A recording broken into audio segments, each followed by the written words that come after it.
You ask Tiger to solve. This deals with linear equations with one unknown.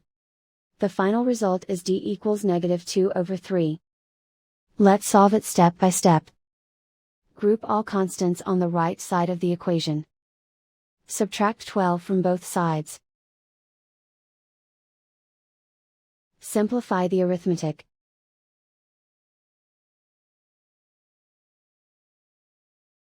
Isolate the d. Divide both sides by 18. Simplify the fraction. Find the greatest common factor of the numerator and denominator. Factor out and cancel the greatest common factor. And so the final result is d equals -2/3.